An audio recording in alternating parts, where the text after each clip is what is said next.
Hi, folks. Welcome to another episode of Washing Dishes and the next episode in our series about mother sauces. Today, we're going to tackle the cream mother sauce, which is called Bechamel. We're going to make a roux. We're going to use that roux to thicken up some heavy cream. And then we will have the basis for some of the greatest sauces known to man. Stick around, learn some fun technique, and see what develops. We're just going to hop right in. I've got an ounce of butter that I'm going to melt in a pan, and this is going to be the beginning of our roux. A roux is equal parts butter and flour, though you could use any fat to replace the butter, oil, or if you're vegan, bacon fat if you're very not vegan. And we're just going to get the fat to a liquid state and then sprinkle an equal amount of flour over it.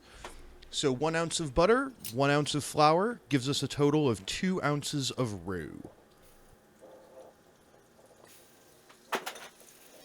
And once we've got our flour in, we're immediately going to begin whisking vigorously. We want to make sure that we break up any of the clumps in the flour and get it evenly distributed so that the flour and the butter mix and all of the flour granules get coated with our butter. And we're going to turn down the heat a little bit because we don't want it to go too quickly. At this point, what we're trying to do is cook off the cereal smell of the flour. That's how we'll know that most of the starch has begun to gelatinize and that it will actually work as a thickener. For the other recipe I'm making today, we're going to need what's called a light roux, which is about where we're getting now. However, for the purposes of demonstration, I am going to take you through all of the various stages of roux, and we'll talk briefly about them as we go through. And I'm whisking constantly to keep this from burning because you don't want the roux to cook too fast. A blonde roux, like we have here, approximately 1 ounce of blonde roux will thicken approximately 8 ounces of liquid. In this case, we're going to use heavy cream. As roux cook further, their thickening power reduces because as the starch cooks, it becomes less useful as a thickener. And here you can see I'm pouring off about half of our roux because that's the ounce that we're going to need for the sauce. And now we're going to go through and I'll show you the various stages of roux past blonde.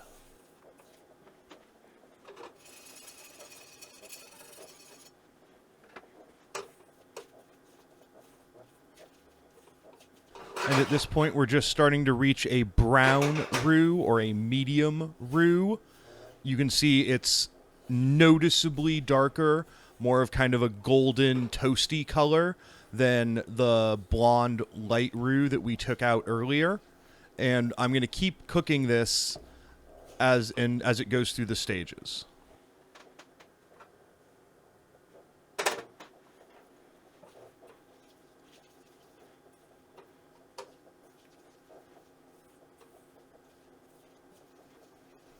And as this cooks a little bit more, we'll pretty quickly here, because I'm doing it over fairly high heat, get to what we would call a dark roux, which is like a fully brown roux.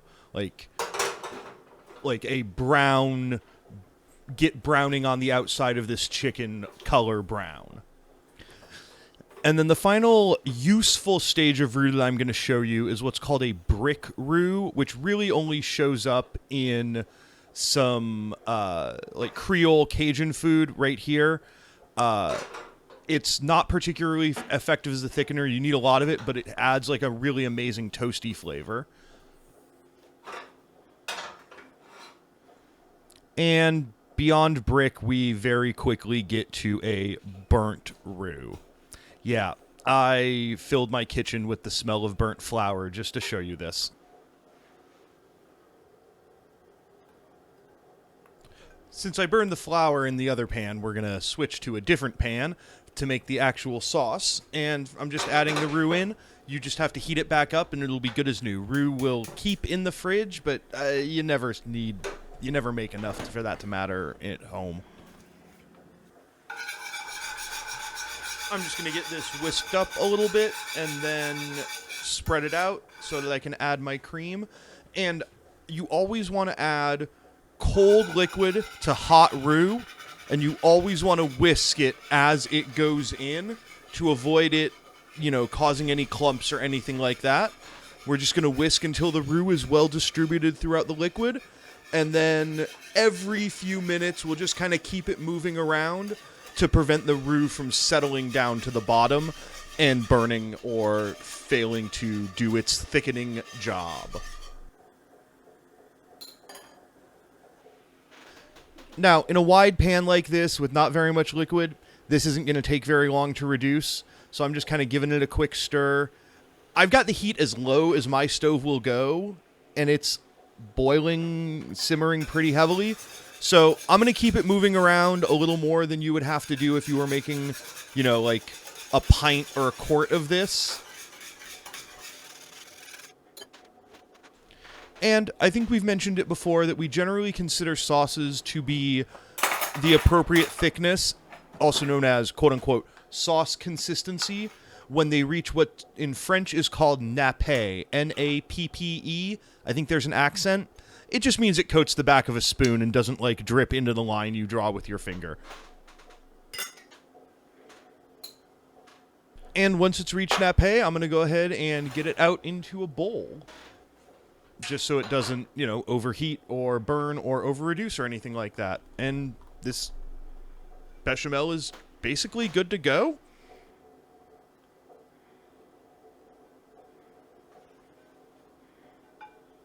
We've got our bechamel sauce, our thickened heavy cream, and it's kind of boring, right? I know, it's just cream and roux.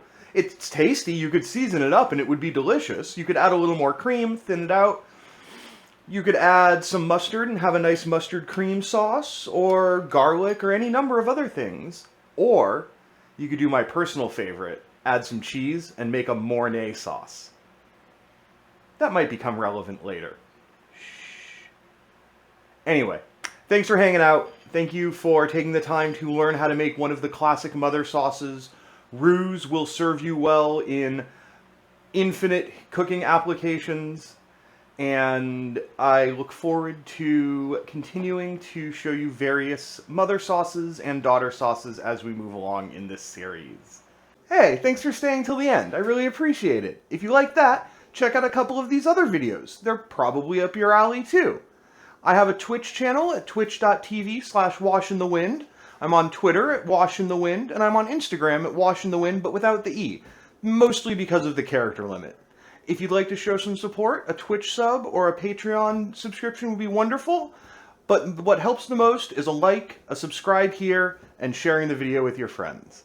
I hope you've had a wonderful time enjoying the video. I hope you have a wonderful rest of your time zone. Thanks very much for watching.